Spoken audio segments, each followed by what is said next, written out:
Hello students, कैसे हैं आप सभी। Welcome back to Dhriti classes. मैं हूं शुभेंदु बैनर्जी आपके साथ। हमने एक वीडियो लेक्चर शुरू किया है जिसमें हम लोग साइंस क्लास 10th की सारी चैप्टर्स को इन डिटेल पढ़ेंगे। जिसमें हमने पहला चैप्टर लाइट स्टार्ट किया है, जिसमें हमने पहला जो पार्ट था उसमें हम लोग रिफ्लेक्शन तक पढ़ चुके थे, लॉज ऑफ रिफ्लेक्शन तक पढ़ चुके थे, लाइट की प्रॉपर्टीज और फीचर्स भी पढ़ चुके थे। आई होप कि उस वीडियो में आपको काफ़ी कुछ सीखने को मिला होगा और हम धीरे धीरे आगे बढ़ेंगे तो हम लोग न्यूमेरिकल्स पर भी आगे फोकस करेंगे। चलिए आगे बढ़ते हैं टाइप्स ऑफ रिफ्लेक्शन को लेकर के। ठीक है जी, टाइप्स ऑफ रिफ्लेक्शन। देखिए, रिफ्लेक्शन बेसिकली दो टाइप के होते हैं, एक होता है रेगुलर रिफ्लेक्शन और एक होता है इरेगुलर रिफ्लेक्शन। ठीक है, रेगुलर रिफ्लेक्शन में जब भी कभी हम किसी पैरेलल बीम ऑफ लाइट को किसी भी सरफेस पर इंसिडेंट कराते हैं तो वो सारे के सारे रेज पैरेलल ही रिफ्लेक्ट बैक हो जाते हैं। क्या बोला मैंने? जब भी कभी हम किसी भी parallel beam of light rays को किसी सरफेस पर इंसिडेंट कराते हैं तो वो रिफ्लेक्ट होने के बाद भी पैरेलल ही चली जाती है। और ऐसा रिफ्लेक्शन तभी पॉसिबल होगा जब हम स्मूथ सरफेस पर रिफ्लेक्शन कराएंगे। जब हम स्मूथ सरफेस पर रिफ्लेक्शन कराएंगे, जैसे कि कोई ग्लास हो, जैसे कि कोई मिरर हो, जैसे कि कोई ठहरा हुआ पानी हो। ठीक है, ठहरे हुए पानी में कंकड़ न मार ओ सांवरे, बिना कंकड़ मारे हुए आपको जो है बिल्कुल क्लियर रिफ्लेक्शन दिखाई देगा, जिसको आप कहते हैं रेगुलर रिफ्लेक्शन। ठीक है, देन द सेकंड आता है आपको इरेगुलर रिफ्लेक्शन। इरेगुलर रिफ्लेक्शन में किसी ना किसी रफ सरफेस पर जब भी कभी हम पैरेलल बीम ऑफ लाइट को इंसिडेंट कराते हैं तो वो सारे सारे डिफ्यूज होकर के नॉन पैरेलल रेज के तौर पर बाहर निकल जाते हैं और ऐसे रिफ्लेक्शन को हम लोग कहते हैं इरेगुलर रिफ्लेक्शन या डिफ्यूज्ड रिफ्लेक्शन। ठीक है, reflection through rough surfaces, reflection that is through concrete, walls, sand, mud etc are called irregular reflection. तो इरेगुलर रिफ्लेक्शन होने के लिए आपको जो है ये भी समझना चाहिए कि आपको जो है टाइप्स ऑफ सरफेसेस कैसे होते हैं। टाइप्स ऑफ सरफेसेस,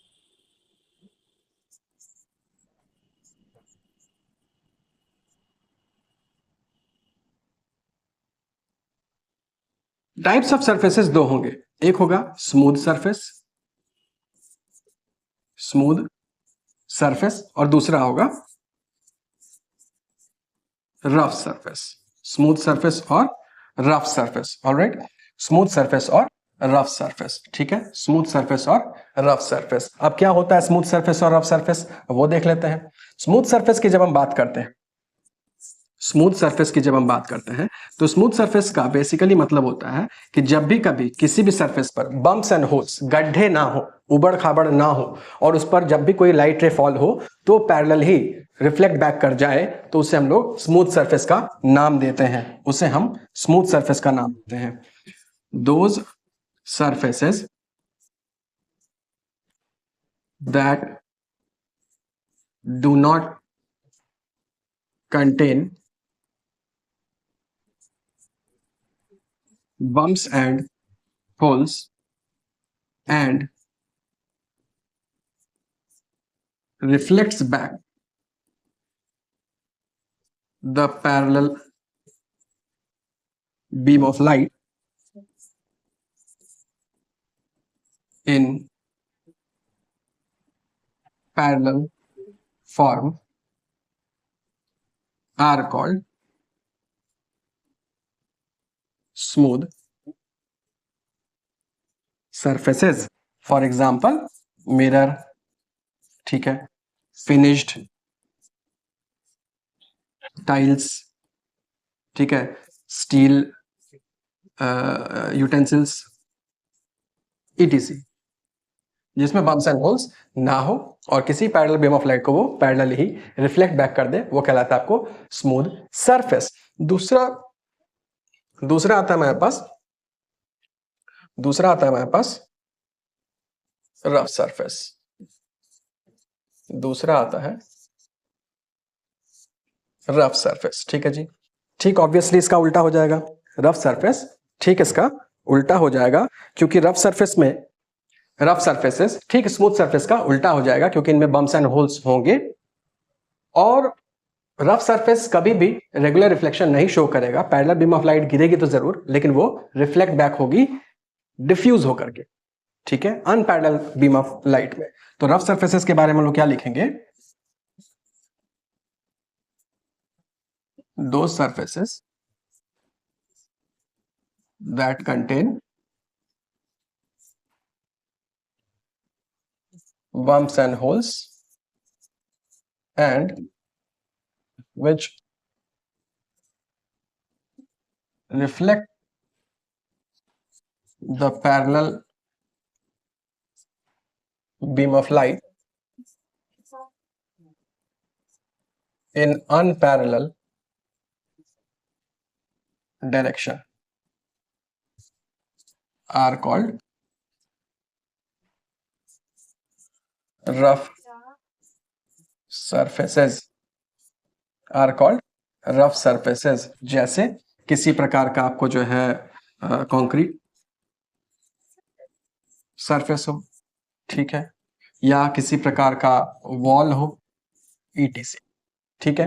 अगर हम लोग इसको थोड़ा बहुत डायग्रामेटिकली भी देखना चाहें तो स्मूथ सरफेस में किसी प्रकार का बम्स एंड होल्स नहीं होगा, ठीक है, और इसमें जो रिफ्लेक्शन होगी वो पूरी की पूरी reflection parallel beam of light आएगी,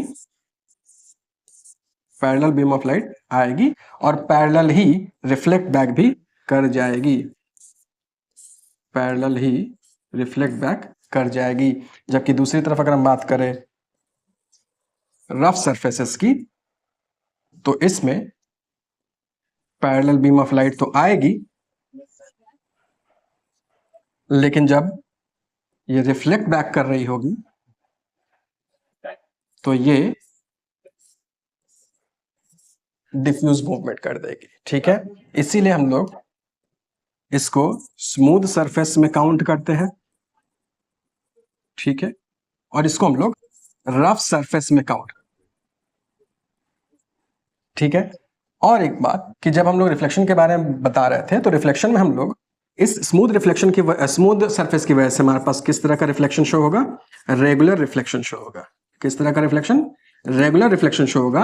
जबकि रफ सरफेस की वजह से इरेगुलर रिफ्लेक्शन, या इसी को आप डिफ्यूज्ड रिफ्लेक्शन भी कहते हो, इसी को आप डिफ्यूज्ड रिफ्लेक्शन भी कहते हो, ठीक है जी। अब पहचानोगे कैसे, ठीक है, जैसे आप अपनी जो है फॉर एग्जांपल नोटबुक लोगे, अच्छी अच्छी ब्रांड्स की नोटबुक अगर आप लेते हो उसके पेजेस काफी स्मूथ रहते हैं तो आपको ये तो स्मूथ सरफेस है, इसके थ्रू जो है रिफ्लेक्शन हो रहा होगा वो रेगुलर रिफ्लेक्शन हो रहा होगा, ठीक है। या कोई अगर आप बेंच डेस्क या कुछ भी आप अगर आप देखते हो कंक्रीट तो क्या होगी, रफ सरफेस। पहचाने का एक सिंपल टेक्निक क्या है, पहचाने का एक सिंपल टेक्निक आपके पास मैं बता देता हूं, वो ये है कि जब भी कभी आप स्मूथ सरफेस को पहचानना चाहते हैं, जब भी कभी आप स्मूथ सरफेस को पहचानना चाहते हैं तो स्मूथ सरफेस पर देखते ही आपको किसी भी चीज की इमेज दिखाई देगी। अगर जिस भी सरफेस पर आपको इमेज दिखाई दे रही है इसका मतलब कि वो स्मूथ सरफेस है। और उससे किस टाइप का रिफ्लेक्शन हो रहा है, कमेंट करके बताइएगा किस टाइप का रिफ्लेक्शन हो रहा है अगर आपको किसी में अपनी तस्वीर दिखाई दे रही है तो। और अब जाकर घर पे पहले चेक कर लेना कि आपके घर में जो स्टील की बर्तन है उस पर क्या आपकी तस्वीर दिखाई दे रही है, तो क्या वो स्मूथ सरफेस है या रफ सरफेस है, और क्या वो रेगुलर रिफ्लेक्शन कर रहा है या इरेगुलर रिफ्लेक्शन कर रहा है। तो चलिए अब हम लोग बढ़ते हैं कि मिरर आखिर बनाए कैसे जाते हैं, मिरर आखिर बनते कैसे हैं, मिरर आखिर होते क्या हैं, ठीक है। तो सबसे पहले मिरर बनाए कैसे जाते हैं वो आप देख लीजिए। मिरर के बनाने में आपको एक कांच का टुकड़ा लिया जाएगा, अ पीस ऑफ ग्लास। उस पीस ऑफ ग्लास के ऊपर आपको सिल्वर से पेंट किया जाएगा, किससे, सिल्वर से पेंट किया जाएगा, ऑलराइट। सिल्वर से पेंट करने के बाद उसके ऊपर आपको किसी भी तरह की कलर की कोटिंग चढ़ा दी जाती है। पहले ग्लास लिया जाएगा, ट्रांसपेरेंट ग्लास, उसके ऊपर आपको क्या करना होगा, सिल्वर की कोटिंग चढ़ानी होगी, उसके ऊपर आप किसी भी तरह का कलर कोटिंग चढ़ा सकते हो और रेडी आपका बन गया मिरर, आपका बन गया मिरर, ठीक है जी। मिरर का जिस तरफ आपने जिस तरफ आपने सिल्वर पेंट किया गया होगा वो ओपेक सरफेस होगा, यानी उधर तस्वीर नहीं दिखाई देगी। दूसरी तरफ वाला जो हिस्सा होगा वो आपका रिफ्लेक्टिंग सरफेस कहलाएगा, ठीक है। जिस तरफ आपने पेंट किया होगा वो ओपेक सरफेस होगा और जिस तरफ आपने पेंट नहीं किया होगा वो आपका बन जाएगा रिफ्लेक्टिंग सरफेस। अगर मैं इसको और ठीक से बताने का प्रयास करूं तो मिरर क्या है, मिरर एक पीस ऑफ ग्लास है जिसमें एक तरफ आपने क्या किया, सिल्वर से पेंट कर दिया। यहां पर अगेन एक वीवीआई क्वेश्चन आएगा कि सिल्वर से पेंट आपने क्यों किया? तो मिरर बेसिकली क्या है? Mirror, it is a piece of glass painted by silver on one of its sides to make it opaque on one side and to make the other side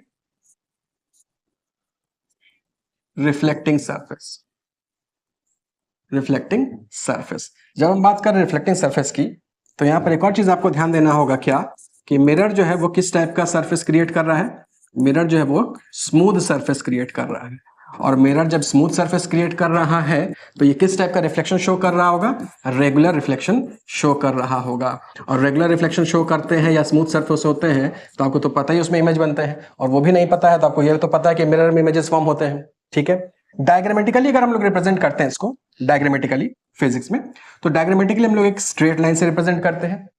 straight line से एक तरफ आप जो है छोटे छोटे स्लैंट लाइंस मार्क करते हो, इस स्लैंट लाइन वाले की तरफ आप ओपेक सरफेस कहते हो, ओपेक सरफेस कहते हो, जिसके ऊपर आपने किस चीज का पेंट किया हुआ है? जिसके ऊपर आपने सिल्वर का पेंट किया हुआ है, जिसके ऊपर आपने सिल्वर का पेंट किया हुआ है। दूसरी तरफ अगर आप बात करते हैं तो ये वाला सरफेस आपका रिफ्लेक्टिंग सरफेस होता है। ये वाला सरफेस आपका रिफ्लेक्टिंग सरफेस होता है। अब यहां पर एक इंपॉर्टेंट क्वेश्चन क्या आ गया? इंपॉर्टेंट क्वेश्चन ये आ गया कि वाई सिल्वर? सिल्वर ही क्यों? घर का कांच मत तोड़ने लगना, हालांकि तोड़ सकते हो, अगर कोई कांच आपका खराब हो चुका है मिरर, उसको आप घर पर पेरेंट्स की निगरानी में आप उसको जो है तोड़ करके उसके पीछे जो आप कलर को हटा करके भी आप सिल्वर का कोटिंग अच्छे से देख पाते हो। हाँ, वो अलग बात है कि कुछ जगहों पर आपको जो है सस्ते मिरर के चलते जो है सिल्वर की कोटिंग्स नहीं लगाते हैं। ऑब्वियसली बात, उसमें मिरर इमेजेस अच्छी नहीं फॉर्म हो रही होती हैं, क्योंकि आप देखिएगा जरूरी नहीं सिल्वर ही आप लगाओ। अगर आप किसी जगह पर आप देखे होगे कि कोई ट्रांसपेरेंट ग्लास और उसके पीछे कोई डार्क कर्टेन है, कोई डार्क सरफेस है, तो भी इमेजेस दिखाई देती हैं। आपने नोटिस किया होगा, कई बार इमेजेस दिखाई देती है। But why silver? सिल्वर ही क्यों? तो हमारे लिए क्वेश्चन फॉर्म क्या हो जाता है यहां पर कि why is mirror coated with silver? Silver से ही कोट क्यों करते हैं? सिल्वर से ही कोट क्यों करते हैं? क्यों आप किसी और चीज से, आप रेड से, ग्रीन से, ब्लू से, येलो से, या किसी भी दूसरे कलर से, दूसरे भी पेंट से क्यों नहीं कर देते? हालांकि करते हैं, सिल्वर कोटिंग के ऊपर करते हैं, बट क्यों नहीं कर पाते हैं? The answer is silver is the best reflector. Silver is best reflector. Silver is the best reflector of light. Silver is best reflector of light. Silver is best reflector of light. ठीक है जी, best reflector of light. तो silver, देखिए हमको images form करनी है, हमको images form करनी है और शार्प क्लियर इमेजेस फॉर्म करनी है। तो वो ऑब्वियसली बात है, रिफ्लेक्शन फुल्ली होना चाहिए, सारे के सारे लाइट रेज रिफ्लेक्ट होकर के वापस आने चाहिए, तब तो आपको क्लियर क्रिस्प और इमेजेस आपको HD 4K में दिखाई देगा। तो इसकी वजह से हमने सिल्वर का कोटिंग वहां पर इस्तेमाल किया था। आगे बढ़ते हैं, अब हम लोग प्लेन मिरर में जो इमेजेस फॉर्म होती हैं उनके कुछ कैरेक्टरिस्टिक्स देख लेते हैं। प्लेन मिरर में जो इमेजेस फॉर्म होती है उनकी कुछ कैरेक्टरिस्टिक्स देख लेते हैं। आप तो रोज ही प्लेन मिरर में घर पर देखते होंगे, ठीक है। लड़कियां होंगी तो मेकअप के लिए ज्यादा देखते होंगे, लड़के होंगे तो उनकी तो एक सदियों पुरानी आदत है, ठीक है, हर किसी बात पर बाल को यूं खींचते रहना। तो उस प्लेन मिरर में आपने बचपन से उन इमेजेस को जरूर देखी होंगी, अपनी इमेजेस को जरूर देखी होंगी। उनके अब कैरेक्टरिस्टिक्स की बारी आ चुकी है कि उनके अंदर जो इमेजेस बनती है वो कैसी बनती है, ठीक है, उनके बारे में बात करते हैं। पहला, the image formed in a plane mirror is erect and same size as of the object। ठीक है, the image formed in a plane mirror is erect मतलब सीधी होगी, ठीक है, इन्वर्टेड, उल्टी नहीं होगी। जब आप कभी अपने आप को प्लेन मिरर में देखते होगे सुबह उठ करके ब्रश करते हुए, तो ऐसा तो नहीं होगा कि इमेज में आपको ऊपर पैर दिखाई दे रहा हो और नीचे आप ब्रश करते हुए दिखाई दे रहे हो। ऐसा होगा किसी और मिरर में होगा, बट प्लेन मिरर में तो आपने नहीं देखा होगा। तो प्लेन मिरर में जो इमेजेस होंगी वो कैसी होगी, सीधी होंगी, और जितने होंगे, अब आप फॉर एग्जाम्पल मिरर में देख रहे हो, ठीक है, और आप 5 फीट के हो, सुबह उठ रहे ब्रश कर रहे हो, अपने आप को 3 फीट के देख रहे हो, ऐसा तो नहीं होता होगा, अरे ये कैसे हो गया। तो प्लेन मिरर में आप सेम हाइट के जिस तरह का ऑब्जेक्ट होगा उस तरह का ही इमेजेस फॉर्म होता है, ठीक है जी। तो ये आपको मिरर हो गया, ये एक क्यूट सा बच्चा है, आप में से कोई स्कूल बैग लेकर के जा रहा है पढ़ने, और प्लेन मिरर में वो अपने आप को देखता है तो वह बिल्कुल सीधा दिखाई देगा, ठीक है, और सेम साइज का इमेज आपको दिखाई देगा as of the object. Second बात करें property, image is at the same distance behind the mirror as the object in front of the mirror. इस पर बहुत सारे क्वेश्चंस भी बनते हैं, न्यूमेरिकल क्वेश्चंस भी बनते हैं, उस पर आगे बात करेंगे हम लोग। लेकिन क्या बोल रहे हैं कि जो इमेजेस बनेंगी प्लेन मिरर के अंदर, वो मिरर के अंदर उतनी ही दूरी पर इमेजेस फॉर्म होंगी जितनी ऑब्जेक्ट मिरर के सामने होगा। Image is at the same distance behind the mirror as the object in front of the mirror, ठीक है। ये चेस बोर्ड का इमेज आपको दिखाई दे रहा है, जितने दूर, जितने बॉक्सेस दूर इधर आपको रखा होगा उतने बॉक्सेस दूर उधर रखा हुआ दिखाई दे रहा है। इसका मतलब कि जो दूरी है, डिस्टेंस है, वो मिरर के अंदर इमेज की और मिरर के बाहर ऑब्जेक्ट की सेम होती है मिरर से। हालांकि इस पर कंफ्यूजिंग क्वेश्चंस भी आएंगे। Now image in a mirror is laterally inverted. Now what is laterally inverted? अभी तो आपने बोला सर इरेक्ट फॉर्म होता है, हाँ बिल्कुल इरेक्ट फॉर्म होता है। लैटरल इन्वर्जन का मतलब क्या होता है, बचपन से देखोगे फिर जाकर के देख लेना, ठीक है। आप मिरर में अपना राइट हैंड उठाओगे तो मिरर में जो आपका रिफ्लेक्शन, जो आपका इमेज फॉर्म हो रहा है, वो इमेज आपका लेफ्ट हैंड उठाता हुआ दिखेगा, वो आपका लेफ्ट हैंड उठाता हुआ दिखेगा, ठीक है। इसलिए बहुत बार आप देखते होगे कि आप अपना जब बाल ठीक करते हो या किसी प्रकार का मेकअप वगैरह करते हो तो मिरर में आपको दूसरे टाइप का दिखाई देता है, और तस्वीर आती है तो दूसरे टाइप का दिखाते हो, फिर आप कहते हो मैं फोटोजेनिक नहीं हूँ, ठीक है। क्यों? क्योंकि आप जब अपने आप को रोज देखते हो मिरर में तो आप अपना लैटरली इन्वर्टेड इमेज देखते हो, ठीक है, लैटरली इन्वर्टेड इमेज देखते हो। और लैटरली इन्वर्टेड इमेज देखने के लिए आपका सबसे अच्छा फॉर्म होता है कि आप जो है किसी प्रकार का अगर आप ये देखे होगे, क्या बोलते हैं कि एम्बुलेंस, ठीक है, किसी प्रकार का आपने एम्बुलेंस अगर देखा होगा, हालांकि तो अब तो इनमें भी नहीं ही आता है, ठीक है, किसी प्रकार का आपने एम्बुलेंस देखा होगा तो ये हमेशा लैटरली इन्वर्टेड लिखा रहता है, लैटरली इन्वर्टेड लिखा हुआ आपको दिखाई देता है, लैटरली इन्वर्टेड लिखा हुआ दिखाई देता है। ये आपके लिए होमवर्क है, आप जो है एम्बुलेंस का लैटरल इन्वर्जन लिख करके और उसको मिरर पर रख कर देखो, क्या एम्बुलेंस सीधा सीधा दिखाई दे रहा है, क्या एम्बुलेंस सीधा सीधा दिखाई दे रहा है। घर पर आपको ट्राई करना है। जैसे फॉर एग्जांपल मान लीजिए आपको मिरर हो गया, ठीक है, ए का क्या कोई लैटरल इन्वर्जन बनेगा? नहीं बनेगा। क्यों नहीं बनेगा? चलिए बी पर पहले ट्राई करते हैं। बी, तो बी आपको कैसा दिखाई देगा? ऐसा। सी पर ट्राई करते हैं, सी कैसा दिखाई देगा? ऐसा। ए पर क्यों नहीं बना? ए पर ये क्यों नहीं फॉर्म हुआ? क्योंकि ए सिमेट्रिकल है। क्या है? सिमेट्रिकल है, दोनों हाफ्स उसके लेफ्ट और राइट दोनों ही हाफ्स इक्वली डिस्ट्रीब्यूटेड है। तो लैटरली इन्वर्टेड होने का मतलब हुआ कि when left of the object becomes right of the image, ठीक है। यानी आप बेसिकली किस तरह का फ्लिप कराते हो? हॉरिजॉन्टल फ्लिप कराते हो, हॉरिजॉन्टल फ्लिप कराते हो, ठीक है, नॉट वर्टिकली, हॉरिजॉन्टली फ्लिप हो रहे होते हैं, ठीक है जी, हॉरिजॉन्टली फ्लिप हो रहे होते हैं। इसको कहते हैं आप लैटरल इन्वर्जन, ठीक है, इसको आप कहते हो लैटरल इन्वर्जन। नाउ एक क्वेश्चन आ गया कि एक रोबोट जो है, आजकल तो सब रोबोट ही हो गए हैं, मोबाइल लिए चले जा रहा है, भीड़ में धक्के खाए जा रहे हैं, ठीक है। खैर, एक रोबोट जो है एक प्लेन मिरर से 8 मीटर दूर खड़ा है, एक रोबोट जो है प्लेन मिरर से 8 मीटर दूर खड़ा है। At what distance from him, question ध्यान दीजिएगा, at what distance from him will his image be form? आपको चट से सर 8 मीटर, सुन लो पहले, प्रॉपर्टीज में था सर, हाँ वो तो था ही, प्रॉपर्टीज में तो था ही। क्या था प्रॉपर्टीज में? प्रॉपर्टीज में था, अगर मैं वापस आपको वहां लेके चलूं, प्रॉपर्टीज में क्या था? Image is at the same distance behind the mirror as the object in front of the mirror, यानी इमेज मिरर से उतनी ही दूरी पर होगा जितना कि मिरर के सामने ऑब्जेक्ट। क्वेश्चन लेकिन क्या कह रहा है, क्वेश्चन कह रहा है कि इस रोबोट से इसकी इमेज कितनी दूर होगी। तो ऑब्वियस सी बात है, मिरर से तो 8 मीटर होगा, लेकिन रोबोट से कितना हो गया, 8 + 8 16 मीटर दूर हो गया ये रोबोट का इमेज रोबोट से 16 मीटर्स। तो यहां पर कंफ्यूजन सबसे ज्यादा आता है, तो ध्यान रखिएगा। मिरर से जो डिस्टेंस है ऑब्जेक्ट की, उतनी ही डिस्टेंस मिरर से इमेज की होगी। लेकिन जब आपसे पूछ ले कि ऑब्जेक्ट से कितना दूर है इमेज, या इमेज जो है उसके ऑब्जेक्ट से कितना दूर होगा, तो आपको मिरर से जितना दूर ऑब्जेक्ट है और मिरर से जितना दूर इमेज है, दोनों को ही आपको ऐड करना होता है। Clear?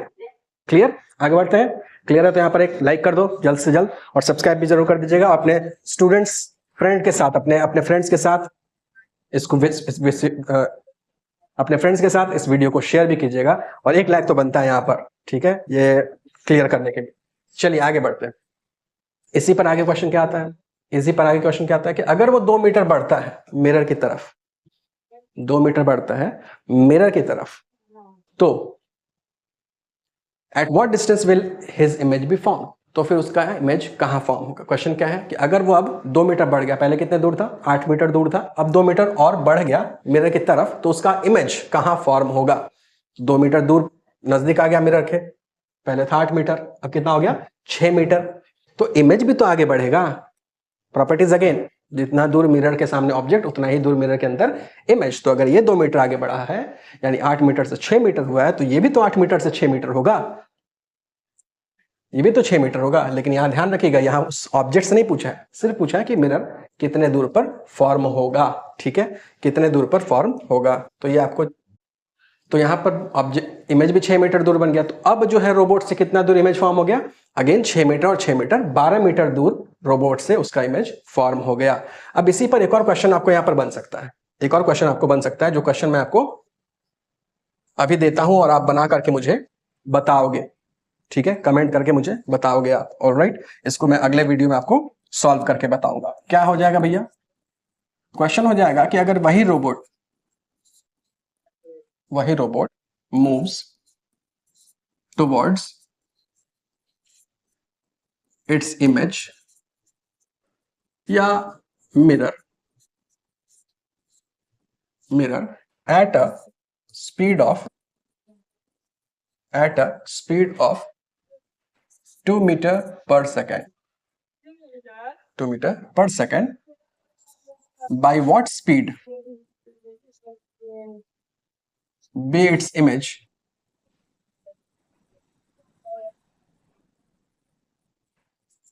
moving towards him। Question क्या हो गया, रोबोट 2 मीटर पर सेकंड की रफ्तार से मिरर की तरफ बढ़ रहा है या अपने इमेज की तरफ बढ़ रहा है, तो इमेज उसका मिरर की तरफ कितनी रफ्तार से बढ़ेगा। इसका जवाब आपको बनाना है और बना करके कमेंट में जरूर बताना है। इसका जवाब मैं नेक्स्ट वीडियो में आपको जरूर दूंगा। चलिए आगे बढ़ते हैं, आगे बढ़ते हैं। ना स्फेरिकल मिरर की बारी आती है। यानी जो मिरर है, वो मिरर बेसिकली हम लोग 2 कैटेगरी में कंसीडर करते हैं। मिरर जो है वो हम लोग 2 कैटेगरी में कंसीडर करते हैं। ठीक है, 2 कैटेगरी में कंसीडर करते हैं।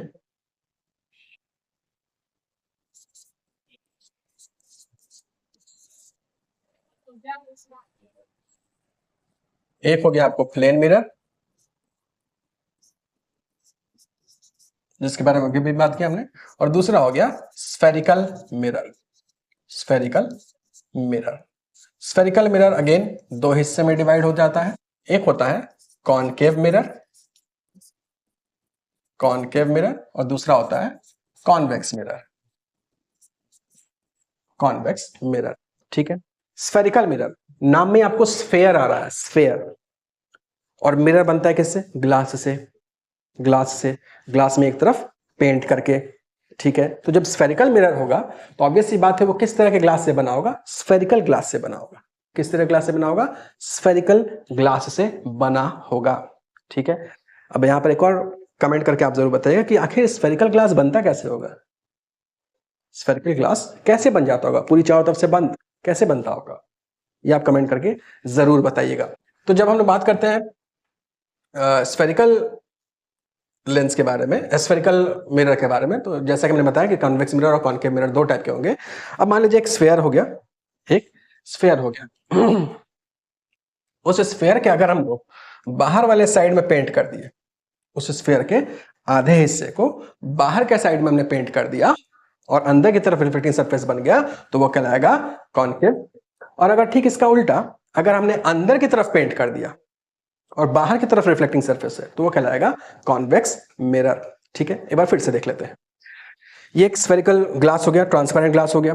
हमने क्या किया, उसको एक कट लगाया, कट लगा के हमने अंदर की तरफ पेंट कर दिया और रिफ्लेक्टिंग सरफेस बाहर की तरफ रख दिया, तो वो कहला गया कॉन्वेक्स मिरर। दूसरा कट लगाया और हमने रिफ्लेक्टिंग सरफेस अंदर की तरफ रखा और पेंट बाहर की तरफ कर दिया, वो कहलाया कॉनकेव मिरर। कॉनकेव मिरर, ठीक है, कॉनकेव मिरर। यानी अगर मैं यहां पर आपको बताऊं तो आपको अगेन वही वाली फेमस टेक, क्या, केव जैसा, केव जैसा स्ट्रक्चर, किस चीज का, रिफ्लेक्टिंग सरफेस का। रिफ्लेक्टिंग सरफेस अगर, रिफ्लेक्टिंग सरफेस अगर केव जैसा है, केव जैसा, गुफाओं में कौन रहते हैं, कौन रहते हैं, हिस्ट्री में आदि मानव रहते थे गुफाओं में। आजकल आप भी गुफाओं में रहते हो, खेले जा रहे हो, गेम खेले जा रहे हो, खेले जा रहे हो, ठीक है, घर के अंदर, बाहर निकलो, प्लेग्राउंड में जाओ, फुटबॉल खेलो, क्रिकेट खेलो, दौड़ो, भागो, गिरो, उठो, वो है ना डायलॉग, मैं गिरना चाहता हूं, मैं चलना चाहता हूं, मैं दौड़ना चाहता हूं, मैं उड़ना चाहता हूं, बस मैं रुकना नहीं चाहता हूं।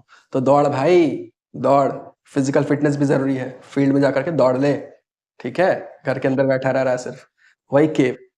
तो जिसमें रिफ्लेक्टिंग सरफेस केव जैसा स्ट्रक्चर होगा और उसके बाहर की तरफ जो है आपको पेंट किया हुआ मिलेगा, उसको आप क्या होगे, कनकेव। और ठीक इसका उल्टा, यानी जिसमें बाहर की तरफ रिफ्लेक्टिंग सरफेस होगा और अंदर की तरफ पेंट किया होगा, उसको आप कहोगे कन्वेक्स मिरर। ठीक है जी, कन्वेक्स मिरर। ठीक है, तो एक तरफ आपका ओपेक हो जाएगा जिधर आप पेंट करते हो, दूसरी तरफ आपका रिफ्लेक्टिंग, यानी जिधर आपकी तस्वीर फॉर्म होगी, जिधर आपकी तस्वीर फॉर्म होगी। ठीक है, अब इसमें जो हम लोग बात करते हैं कि लाइट रे जब जाएगी, जब लाइट रे जाएगी, फॉल होगी, तो वो किस तरह का बिहेवियर शो करेगी आफ्टर रिफ्लेक्शन। तो जो कॉन्वेक्स मिरर होगा उसमें जब पैरेलल बीम ऑफ लाइट जाएगी तो वो सारी की सारी डिफ्यूज हो जाएगी, वो सारी की सारी डिफ्यूज हो जाएगी, इसीलिए इसको हम लोग डाइवर्जिंग मिरर भी कहते हैं। डाइवर्ज हो जाएगा, दूर चली जाएगी, क्या हो जाएगा, डाइवर्ज हो जाएगा, इसीलिए कॉन्वेक्स मिरर को हम क्या कहते हैं, डाइवर्जिंग मिरर। नोट करते चलना कॉपी लेकर के, हाँ, ट्यूशन वाला दे रहा हूं वीडियो, ट्यूशन वाला, होम ट्यूशन, समझ लेना, ठीक है, डाइवर्जिंग मिरर। दूसरी तरफ अगर आप कॉन्केव मिरर पर पैरेलल बीम ऑफ लाइट देते हो तो वो सब के सब एक जगह पर रिफ्लेक्ट होने बाद कन्वर्ज हो जाएंगे, इसीलिए इनको आप क्या कहते हो, कन्वर्जिंग मिरर। नोट डाउन कर लीजिएगा, कॉन्वेक्स मिरर को आप क्या कहते हो, डाइवर्जिंग मिरर, क्योंकि सारे पैरेलल बीम ऑफ लाइट को ये डाइवर्ज कर देता है रिफ्लेक्ट करने के बाद। और कॉन्केव मिरर को आप कहते हो कन्वर्जिंग मिरर, क्योंकि सारे लाइट रेज को रिफ्लेक्शन के बाद ये एक पॉइंट पर कन्वर्ज कर देता है। जल्दी से पॉज करके यहां पर नोट करके बताओ, जहां पर कन्वर्ज करता है उसको क्या कहते हैं, आगे तो हम बात करेंगे। चलिए, नाउ कॉमन टर्म्स। अगेन मान लेते हैं कि वो स्फीयर एक ट्रांसपेरेंट ग्लास है, जो कि है, ऑब्वियस सी बात है। उसके बाद तो वो मिरर बनेगा जब उसको पेंट करेंगे। ठीक है, तो जब हम इसको कॉन्केव और कॉन्वेक्स में कन्वर्ट करते हैं, ठीक है, पॉज करो वीडियो, पॉज करके बताओ कि जो ये फर्स्ट वाला सेक्शन है ये कौन सा मिरर है, ये सेकंड वाला सेक्शन कौन सा मिरर है। पॉज करो, अभी पॉज करो और कमेंट करके बताओ। अब उस स्फीयर का ही हिस्सा है ये ग्लास, ठीक है, तो उस स्फीयर का कोई ना कोई तो सेंटर होगा, उस स्फीयर का कोई ना कोई तो सेंटर होगा, क्योंकि उसी स्फीयर से ये दोनों ही मिरर निकले। उसको क्या कहते हैं हम लोग, centre of curvature.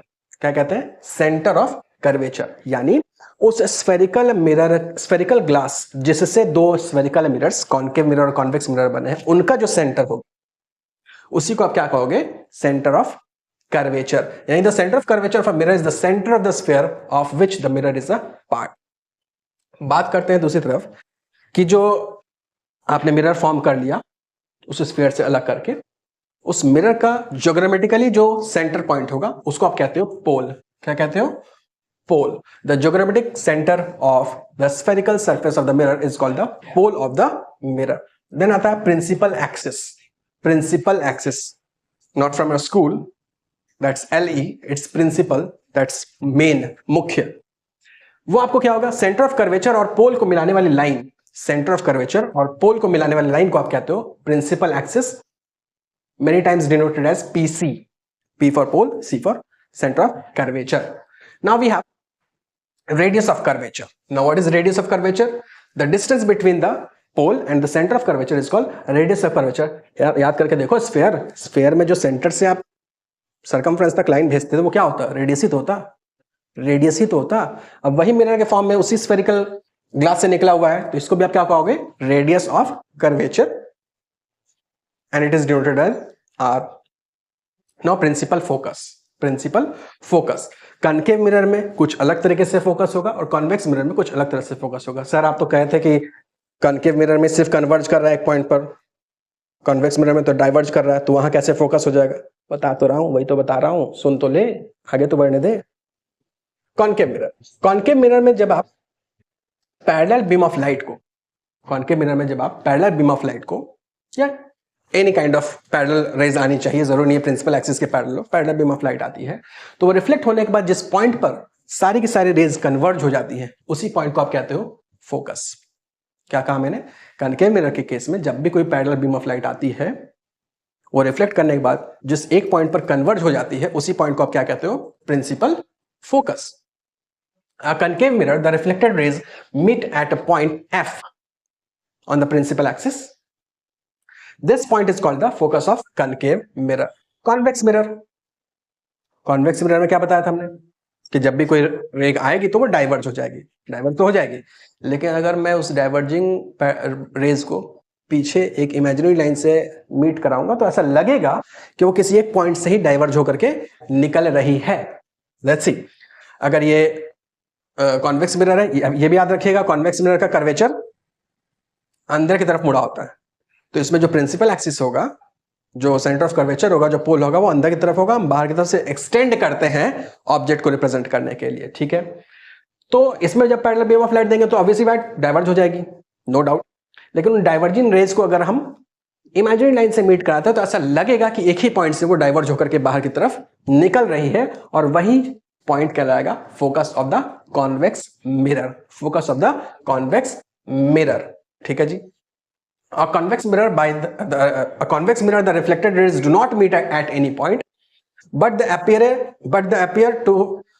it appear to come from a point F on the principal axis behind the mirror. This point is called the focus of the convex mirror, behind the mirror. अब यहां पर ध्यान दे दीजिएगा, यहां पर आप ध्यान दे लीजिएगा कि जो कॉन्वेक्स मिरर होगा, सॉरी कॉन्केव मिरर होगा,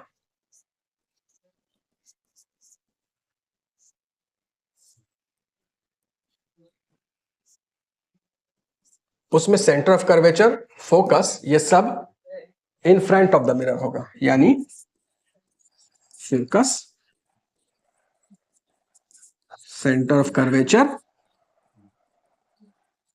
और जो रेडियस ऑफ कर्वेचर है, इसमें आगे आएंगे साइन कन्वेंशन पर, बट फिलहाल रेडियस ऑफ कर्वेचर है, ये सब के सब कहां होंगे? ये सब के सब कहां होंगे? इन front of the mirror, in front of the mirror, ठीक है। जबकि दूसरी तरफ अगर हम बात करें कॉन्वेक्स मिरर के बारे में,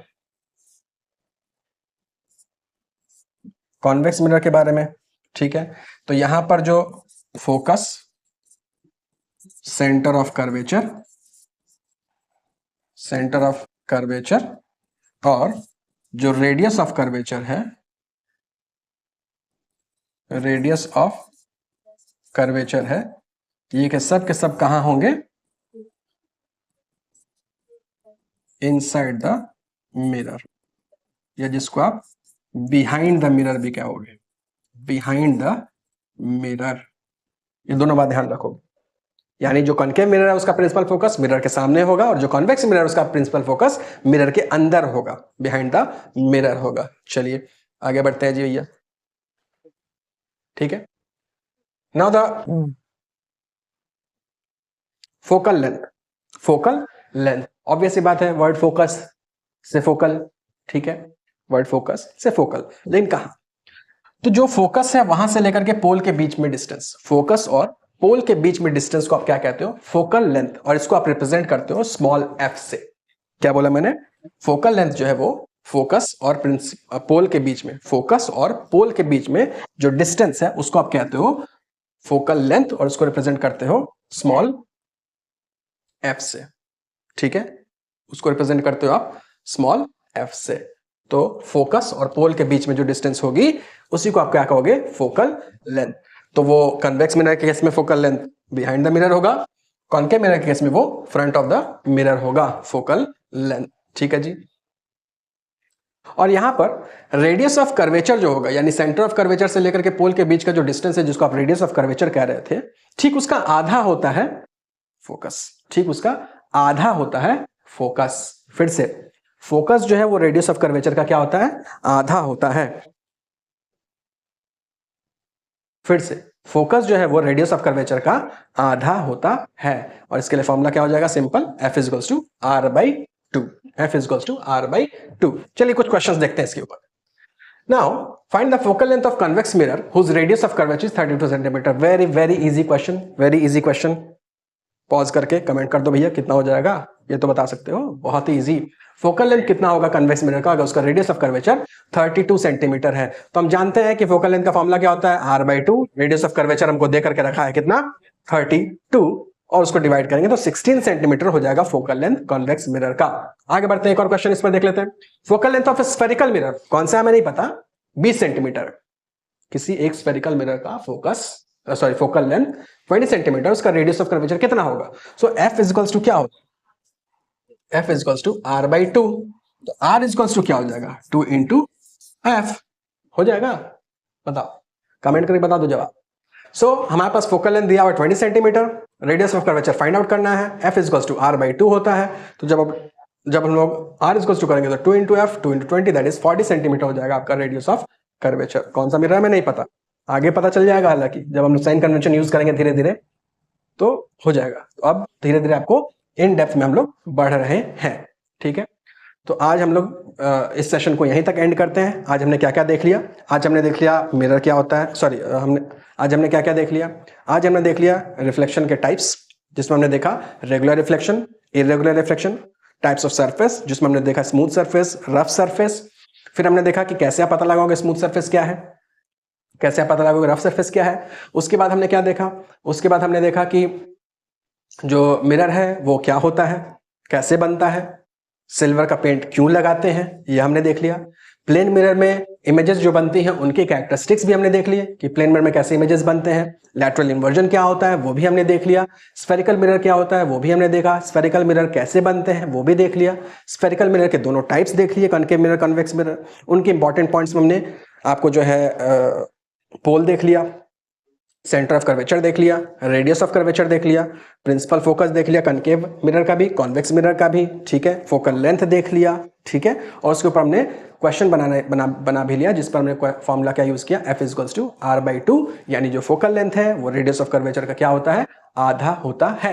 ये भी हमने देख लिया कि जो कनकेव मिरर है उसको हम लोग कन्वर्जिंग मिरर कहते हैं, क्योंकि सारे पैरेलल बीम ऑफ लाइट एक ही पॉइंट पर कन्वर्ज होते हैं। जबकि कॉन्वेक्स मिरर को हम डाइवर्जिंग मिरर कहते हैं, क्योंकि सारा पैरेलल रेज डाइवर्ज हो जाता है, और उसी डाइवर्जिंग मिरर रिफ्लेक्टिंग रेज को अगर आप पीछे की तरफ इमेजिन लाइन से मिलाते हो तो वो एक जगह पर आकर के मिलता है, जो उसका फोकस हो जाता है, जो इनसाइड द मिरर या बिहाइंड द मिरर होता है। ठीक है, आपको जो है यहाँ पर मैं पहले एपिसोड का पहले पार्ट का मैं वीडियो यहाँ पर लगा दे रहा हूँ, आप पहले वाला पार्ट भी जरूर देख लीजिएगा ताकि आप ये वाला पार्ट और अच्छे से कर सके। स्टे ट्यून्ड, नेक्स्ट एपिसोड तुरंत लेकर के आ रहा हूँ। पढ़ते रहो और गर्दा मचाते रहो, पढ़ते रहो और गर्दा मचाते रहो। हर हर महादेव।